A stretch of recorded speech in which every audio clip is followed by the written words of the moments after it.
Hey YouTubers, well I got another video review for you today. This is the SAMLEX NTX-2012 power inverter. It has a 4,000 watt surge, and I just wanted to run you through some of the features. Now this has been a long-term review for me because I've been using this thing for 4 or 5 months now, and I gotta say I'm very impressed with this unit, and I think you guys will be too. So if you're looking for a power inverter that is small in size, that packs a good punch, and you know, doesn't overheat and all those problems that you get with some of the power inverters, this is a good option.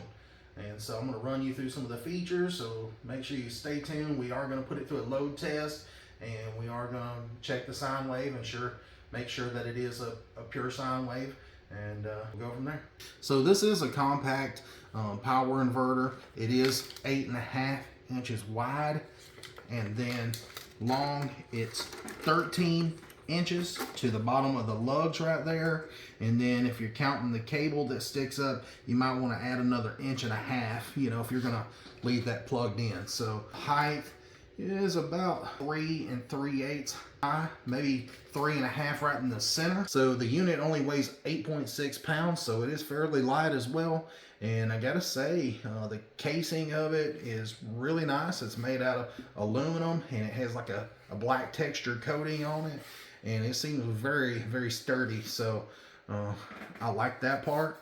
And then if you look down here on the inside, let me turn on a light, you can see all of the aluminum heat sinks on the inside of the unit, and everything looks really nice on the inside there. You know, it seems like it's a well-built unit, and it's got some ridges all the way down here on the sides, and I guess that is for your heat sink and all that. And then there's some vents here on this end, and there's cooling fan out here on this end. You know, if you're needing a power inverter that you don't want the cooling fan to be loud, this is definitely one to get. These here are variable speed, so that is a good thing. You know, they don't just kick on full blast. And you know, I've tested some inverters where you can hear them like 2 rooms down when they kick on, and it is kind of annoying. And you know, let's say you've got it in a room or something where somebody's trying to sleep, that might bother you. So down here on the bottom of the inverter, you've got 2 covers for your terminals, and these just unscrew. These are just the caps, and you can see you've got some terminals there that are pretty big. You know, a lot of inverters, the terminals aren't that big around until you step up into like maybe a 3,000 watt or something, or unless you just get a really well-built inverter. And I gotta say, this unit does not come with wiring, but I am running a 1-aught wiring. This here is the New Concepts wiring for the positive and your negative. And you know, if you're interested in that wiring, you can check it out in my description down below. I am an Amazon affiliate, but I gotta say, if you're looking for some wiring for this thing, you can see that this stuff is very flexible, and the thing has like 5,149 strands of oxygen-free copper, so there is gonna be 0 resistance in this system here, and the wires just barely get lukewarm because it's such I've oversized the wiring, and they're such good quality wires. So anyways, if you're looking for some wiring, make sure you check out New Concepts. It is spelled kind of funny. It's KNUKONCEPTZ, I believe is the spelling. But then you got your little caps that screw on right there, and it just protects you from shorting it out. So that is pretty nice to have those caps on there. Now when it comes to mounting the unit, you've got 4 little notches in the casing on all 4 corners, and I've mounted it right here, and I use just some small diameter bolts and eye locks, so it mounts up really easy if you're bolting it down or if you're using screws or whatever. I like how it mounts up. Very simple. On top of the unit right here, you've got a green light and then a red light. And then there is also your switch to switch it on and off. And then you have two 120 volt AC receptacles, and they are GFCI, so you can reset them just like the ones that's in your bathroom. And then right here, you've got a place where you can plug in your category 5 cable and run it to the remote.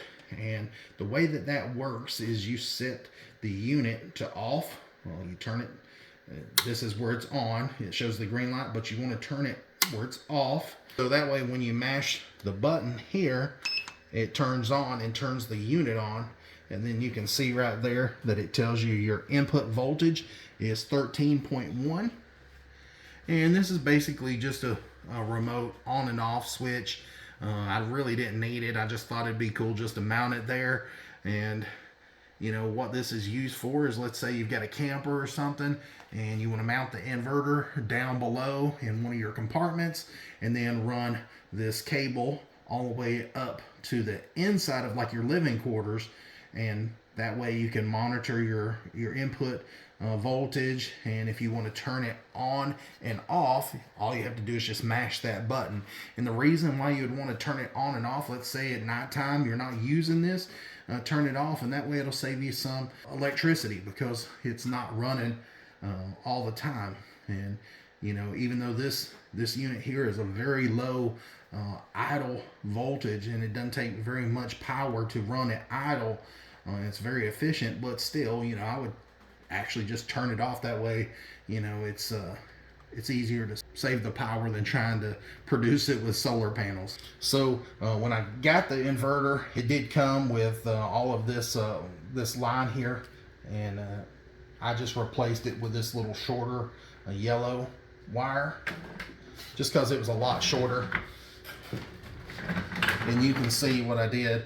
I had to notch this out, cut a hole there, and mount that in there with 4 screws, and I just plug it in. But you don't have to even have this if you don't want to use it. You don't have to use it. It did come with a remote, so I figured I would go ahead and use it anyways. Alright, now if you're wondering what all this is down here below, it's cooling fans, but I'm not going to get into that on this video. This is more of just a review video on the inverter, but stay tuned because I will tell all about this build and what all I did, and you know, explain it to you guys. And if you guys want to build something like this, then I'll give you a parts list and tell you about it, and show you where you can pick up these products at, and you can build your own. So before we get into the testing and all that, I just wanted to mention that what's going to be supplying us power today is the Redodo 200 amp hour battery. This is a lithium battery. It's the LiPo 4, and this one here is the Plus model. This is the one with the 200 amp BMS. All right, so now we're going to be testing the sine wave, and you can see that I've got just a cord hooked to two 120 outlets, and I've got it here in just a plastic case just to make things as safe as possible for me. And I'm just going to probe this side, and you'll be able to see the sine wave there. And you can see right there that the sine wave is nice and clean. And so that's a sine wave with no load on it. All right, so I'm fixing to plug in the space heater there, and this space heater surges up to 1580 watts, and then once it stabilizes, after about 5 minutes, it goes down to 1422. Ask me how I know. I've been standing in front of a watt meter in the bathroom with this thing plugged in and testing it, and I'm sure you guys are going to laugh, but here on the back I've wrote down the surge watts and then the stabilized watts. So anyways, we're going to go ahead and plug it in, and make sure you watch the oscilloscope here, and when I turn it on, and you can see that, you know, the sine wave is still nice and distortion free. The fan kicked on the inverter, and you can hear how quiet, and gotta say that's a nice clean sine wave.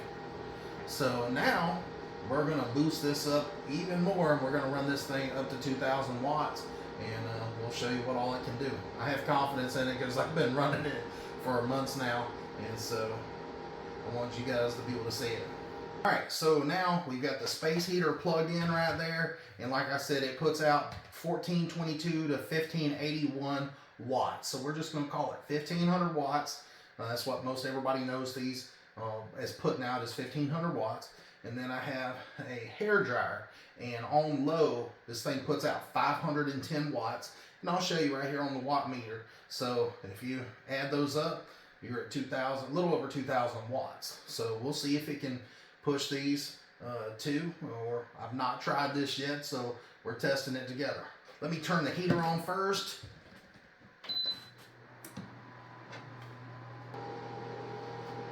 Now I'm going to go ahead and kick this on to low, and again this puts out 510 watts. And you can see right there, it's at 463, it jumped up to 510, but it stabilizes out to 462.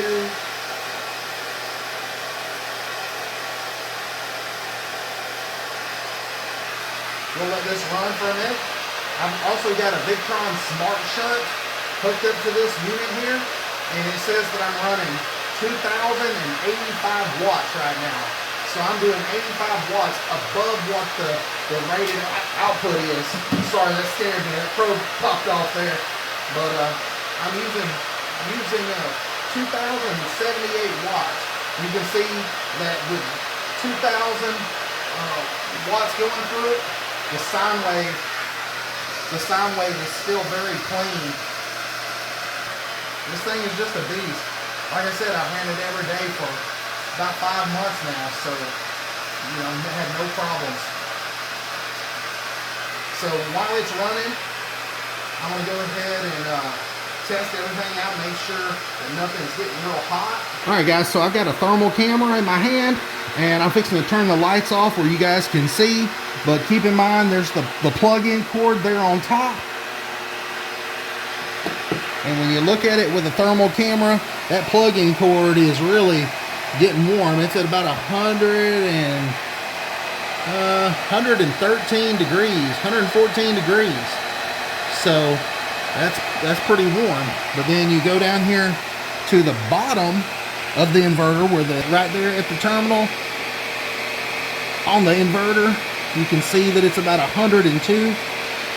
You can raise up to actual inverter. There's the middle of the inverter, and it's not even warm. I mean, literally, it says it's about 85 degrees right there in the middle. So I told you guys that this uses very low wattage when it's at idle, and you know, according to the Victron Smart Shunt, it says that it's using 11 watts right now. But you also got to remember it's using some power to run that Smart Shunt. So I would say it's probably somewhere between 10 and 11 watts of power. So that's really nothing to run this thing. And just to prove it to you, right now it shows that it's at 11 watts. You can see right there at my finger that it shows 11 watts at idle. So that's really nothing. And also I wanted to show you here on the remote that it says 13.1 is the input voltage, and then over here on the Victron Smart Shunt it shows that it's at 13.1 voltage. So that is pretty accurate. And then as far as the output voltage, I have a watt meter here, and I'm going to unplug this remote so I can get in there, because there's not a lot of room right there once you plug that watt meter in. And then if you look here on the watt meter, you can see that it's at 119.8 output voltage. So that's your AC voltage coming out. And then if you look right there below it, it shows that it's at 60 hertz. And that's exactly what you want here for the United States, is 60 hertz. All right, so one last thing, this inverter does have a 2-year warranty. And so anyways, I'm gonna go ahead and wrap this video up. I gotta say, the 4 or 5 months that I've used this thing, I've been very impressed with it. And you know, if you're interested in it, again, it is the SAMLEX NTX-2012. They do make it in other sizes, and they got it in 12, 24, volts. I've got a bunch of different inverters to choose from. And thanks for supporting my channel. My subscribers are definitely growing, and I appreciate you guys liking and subscribing to me. I really appreciate that. And you know, if you're interested in the inverter, make sure you check it out down in the description.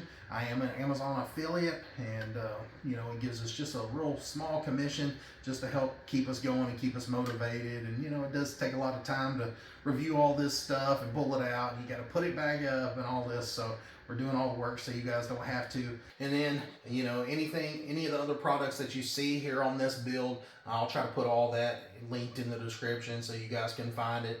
And I'll be making another video coming soon to tell you all about how I built this and what all components I used. But I'll give you a little list of all that in the description. So if you want to check it all out and start building on one before I can get the next video made, feel free, go right ahead.